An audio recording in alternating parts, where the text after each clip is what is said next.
Our hearts beat to the city streets. We began to feel the fire. We rise like tall buildings as the chemicals they take us higher.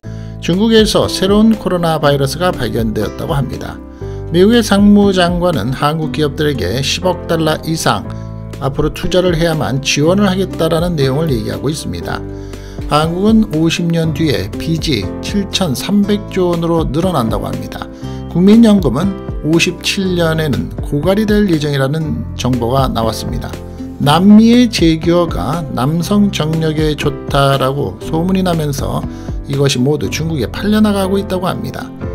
유명 브랜드의 옷을 너무 싸게 팔면서 90% 이상 할인을 한다면 일단 의심을 해야 된다라는 소비자 조언의 얘기가 나오고 있습니다. 라면 한 개를 외상을 했었던 청년이 몇 달 뒤에 건넨 봉투가 감동에 감사의 마음을 전하고 있습니다. 반갑습니다. 오늘도 함께 해주신 여러분들께 대단히 감사드립니다. 2월의 마지막 주가 시작이 되었습니다. 이번 한 주간도 건강하시고요. 하시는 일들 모두 성공했노라라는 긍정의 결과가 있으시기 바라겠습니다. 경제적으로도 물론 윤택하시기 바라겠고요. 자, 오늘 영상도 어떤 일들이 있었는지 함께 짚어보도록 하겠습니다. 중국에서 새로운 코로나 바이러스가 발견이 됐다라는 소식인데요. 27일 홍콩 사우스차이나 모닝포스트에 따르면 중국 과학원 우한 바이러스 연구소의 연구원들은 새로운 코로나 바이러스인 HKU5CoV2라는 건데요. 발견을 했다고 합니다. 이번에 발견한 바이러스는 ACE2 수용체를 통해서 사람에게 전파될 위험이 있으며 전 세계에서 2,600여 명의 환자가 발생한 중동 호흡기 증후군 메르스와 같은 계열에 속하는 것으로 알려졌다고 합니다. 다만 연구진은 코로나19 바이러스처럼 인간에게서 검출된 것이 아니라 실험실에서만 확인된 것이라며 기존의 코로나19 바이러스처럼 인간 세포에 쉽게 침투하지는 못한다라고 설명을 하고 있습니다. 한국에서도 이 질병관리청은 이번에 연구 결과와 관련해서 신종 바이러스가 인체 전파의 가능성이 없다고 단정 지을 수는 없지만 실험 단계에서 데이터이기 때문에 신종 감염병의 창궐 등을 우려하기에는 조금 이르다라고 밝히고는 있습니다. 이어서 동물 실험 단계보다 한 단계 낮은 세포 수준의 실험 단계이기 때문에 인체 감염 가능성의 여부는 추가 연구가 필요하다라고 덧붙이고 있습니다. 참고적으로 이것도 알아두시면 좋을 것 같습니다. 미국의 상무장관이 한국의 기업들은 10억 달러 이상을 미국에 투자를 해야지만 신속한 지원을 하겠다라고 얘기를 하고 있습니다. 이 상무장관의 이름은 하워드 러트닉인데요. 이 미국의 상무장관이 한국의 경제사절단을 만나서 투자를 강조하면서 기업마다 각각입니다. 10억 달러, 한화로는 1조 4천억 원의 기준선을 제시한 것으로 전해졌습니다. 23일 체계에 따르면 최태원 SK그룹 회장 겸 대한상공회의소의 회장을 비롯해서 삼성과 현대차, LG 등 주요 기업으로 꾸려진 대한상의 경제사절단은 이번 달 21일 러트닉 장관과 만나서 대미 투자에 대해서 논의를 했다고 합니다. 러트닉 장관은 한국 내 기업들에게 이 같은 구체적인 액수를 제시한 것으로 알려졌는데요. 경제사절단은 앞서서 미국의 백악관 고위 관계자를 비롯해서 정관계 인사들과 만나서 한국이 지난 8년간 1,600억 달러 이상을 미국의 제조업에 투자를 했다라며 80만 개 이상의 일자리를 창출했었고 상당수가 연봉 10만 달러 이상의 양질의 일자리라고 강조를 했다라고 전하고 있습니다. 이해되시죠? 한국의 기업들 입장에서는 SK 회장을 위주로 해서 우리는 그동안에 투자를 해왔습니다. 8년 동안. 그리고 80만 개 이상의 일자리를 줘왔고 그 사람들이 받는 연봉이 10만 달러가 넘습니다. 그러니까 우리는 자격이 됩니다. 알고 계시는가요? 뭐 이런 소리죠. 특히 한미 간의 이 시너지를 낼 수 있는 대표적인 분야로서 6개를 미국 측에 제시했는데요. 조선, 배저, 에너지, 원자력, AI 및 반도체, 모빌리티, 소재, 부품, 장비 등이라고 합니다. 또 최 회장은 트럼프 행정부가 원하는 것은 더 많은 외국인 직접 투자를 해달라는 것이라며 그 부분에 있어서는 우리도 인센티브가 있어야지만 투자를 할 수 있지 않겠습니까? 라는 입장을 내보였다고 합니다. 당당하네요. 자, 그러면서 미국에서 세금을 내리겠다고 했는데 아직은 구체적으로 나온 게 없습니다. 좀 더 지켜봐야 한다라고 본다면서 덧붙였다고 합니다. 그는 당초 계획했던 성과를 꽤 거뒀다라면서 트럼프 행정부와 첫 접촉이고 이들이 어떠한 생각을 갖고 있는지 듣고 소통을 시작하고 가능하면 그들이 흥미로워할 이야기를 한다는 게 계획이었다라고 얘기를 합니다. 그런 측면에서 우리는 성과가 있었다고 본다라면서 평가를 했다라는 소식인데요. 한국에 지금 대표 리더가 없는 상황에서 기업인들이 먼저 어느 정도의 구체적으로 밀무 작업을 시작을 하고 있고 우리 반도체와 또 배터리 생산업체들을 미국에 공장을 짓고 있는 상황에서 사실 그게 중단이 됐죠. 그러면 그 돈도 우리는 이미 투자를 하고 있는 거고 그에 대해서 우리는 리베이트를 받기로 했었는데 모두 중단이 된 상황이기 때문에 자, 우리는 해올 만큼 해오고 있습니다.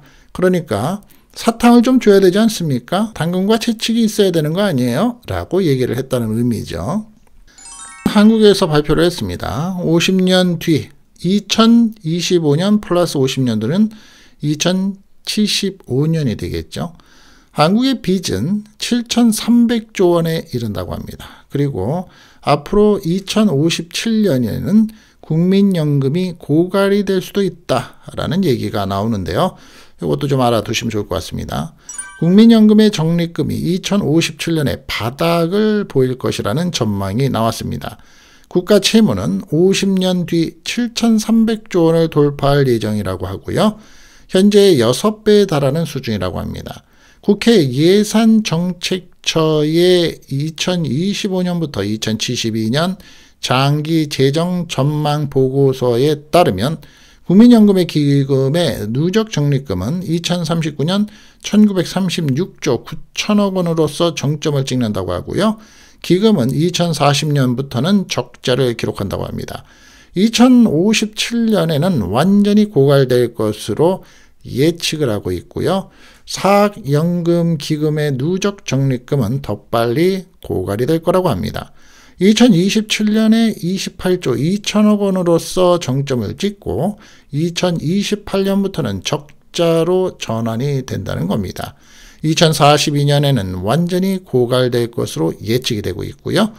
2072년의 기준 국민연금의 누적 재정 수지 적자 규모는 2,899조 4천억 원으로서 예상이 된다고 합니다. 국내 총생산 GDP 대비 60.9%에 달하는 수준이라고 합니다.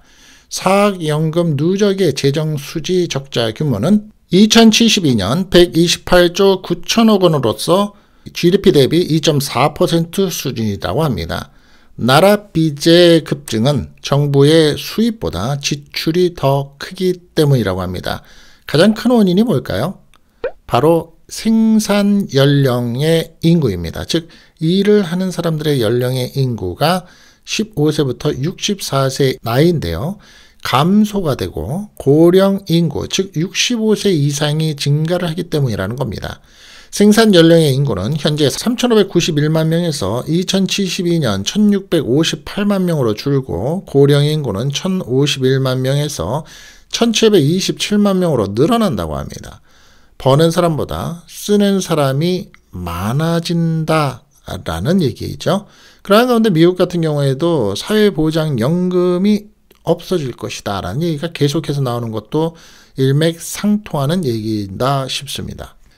재규어라는 동물 아시죠? 어찌 보면 이게 호랑인지 고양인지 그리고 이것이 치타인지라고 헷갈립니다. 그런데 이 남미의 재규어가 있는데요. 자동차 이름도 있습니다만 남성 정력에 좋다라는 소문이 나면서 이것을 불법으로 포획을 하고 중국에 팔려나가는 일이 아주 많다고 합니다. 남미 수리남에서 서식하는 이 수리남이라는 나라는 우리 영화에도 한번 나온 적이 있었죠. 대한민국에. 멸종 위기인 제규어가 정교한 네트워크를 갖춘 범죄 조직의 손에 의해서 밀렵당한 뒤 중국 시장으로 팔려나가고 있다는 겁니다. 환경단체 Earth League International에 따르면 2017년부터 2022년 기준 중남미 지역의 18개국에서 1945건의 야생동물 밀렵 밀거래 사례를 확인했는데 여기에는 188마리의 멸종위기종의 제규어가 포함이 되어 있다고 밝혔습니다. 미국의 일간 워싱턴 포스트가 23일 현지 시간으로 보도를 한 내용에 따르면 제규어의 밀매는 아마존 열대우림 국가 중에 한 곳이자 국토의 90%가 산림으로 덮여있는 남미 수리남에서 특히 적지 않게 이루어지고 있는 것으로 알려졌습니다. 제규어의 이 송곳니와 가죽을 장신구 또는 인테리어 용품으로 이용을 하거나 특정 부위를 남성 정력제 등으로 홍보를 해서 판매하기 위한 목적이기 때문이다 라면서 전하고 있습니다. 수요는 소비자들은 대부분 중국에서 나온다고 합니다. 수리남의 한 레스토랑에서 미 연방수사국 FBI 출신의 위장요원이 야생동물 밀매의 네트워크에 관여하는 중국인과 접선하는 모습을 추적한 ELI는 브로커들이 현금 또는 암호화폐를 이용해서 아메리칸 호랑이를 거래하는 상황이라고 월스트리트저널에 밝혔는데요. 중국에서는 이 제규어를 아메리칸 호랑이라고 부른다고 합니다. 호랑이의 대체물로도 여기는 것으로 알려졌는데요. 전 세계에 요즘에 중국이라는 단어를 빼면 매스미디어의 어떤 이슈든지 없는 게 없는 것 같습니다. 전 세계적으로 저도 한번 이런 일을 당한 적은 있습니다. 한 10년 정도 된 것 같은데요. 유명 브랜드의 사이트인 줄 알고 들어갔습니다. 그런데 옷을 세일 품목에서 엄청나게 세일을 합니다. 그래서 클릭을 해서 결제를 했더니 사기입니다. 나중에 알고 보니까. 너무 옷을 싸게 팔면 일단 의심을 해야 될 일들이 요새 너무 많다고 합니다. 우리 한국 분들이나 전 세계 사람들이 좋아하는 노스페이스, 데상트 등 유명 아웃도어 브랜드를 사칭하는 해외 쇼핑몰이 늘어나고 있어서 주의가 요구된다고 합니다. 24일 한국의 소비자원에 따르면 소비자원이 운영하는 국제거래 소비자 포털에는 지난해 12월 초부터 현재까지 총 106건의 관련 피해 상담이 접수가 됐습니다. 노스페이스가 53건으로 가장 많았고 데상트가 20건, 디스커버리가 17건, 코롱 스포츠가 16건 순이었다고 합니다. 사칭 사이트들은 공식 홈페이지와 유사한 인터넷 주소를 사용하고 있고 인스타그램 등 SNS 소셜미디어를 통해서 광고를 통하고 소비자를 유인하는 것으로 조사가 됐습니다. 말씀드리다 보니까 제가 한 번이 아니라 두 번이 있었네요. 한 번은 카메라 짐벌을 또 그렇게 당한 적이 있긴 있었네요. 저도. 또 브랜드의 공식 명칭과 로고, 상품 소개를 공식 홈페이지에서 그대로 가져와서 눈속임을 한 뒤 재고 정리를 핑계로 90% 이상의 할인율을 내세워서 저렴한 가격으로 소비자들을 현혹했습니다. 정가 99만 9천 원인 패딩을 9만 9천 원에 판매하는 식입니다. 그러니까 90% 세일을 하는 거죠. 게다가 청약 철회가 가능하다는 약관을 내걸고 사업자 정보, 즉 사업자 등록번호와 대표자 성명, 연락처 등도 그대로 복사해서 신뢰를 유도했습니다. 하지만 구매 후에는 주문 정보 확인이 안 되는 것은 물론이고 주문 취소 버튼조차 없었다고 합니다. 이에 사이트의 신뢰성에 의문을 가진 소비자들이 판매자에게 이메일로 취소를 요청을 했지만 판매자로부터는 아무런 답변을 받지 못했습니다. 저도 10년 전에 그대로 똑같이 당했는데요. 하자가 있는 제품이 배송이 돼서 사업자에게 환불을 요구를 했으나 오히려 사업자로부터 과도한 배송비를 요구받는 경우도 있다고 합니다. 이 배송비도 사기가 많습니다. 그거 참고하시고요. 꼭 여러분들 조심하시기 바라겠습니다. 라면 한 개를 외상을 했었던 청년이 있습니다. 그런데 몇 달 뒤에 봉투를 하나 건넵니다. 생활고로 슈퍼마켓에서 라면 한 봉지를 외상한 20대 청년이 취업 후에 가게를 다시 찾아와서 감사의 마음을 담은 쪽지를 남겼습니다. 경기도 부천시에서 슈퍼마켓을 운영하는 A씨는 최근에 단골인 20대 청년이 계산대에 놓고 간 봉투를 열어보고 깜짝 놀랐다고 합니다.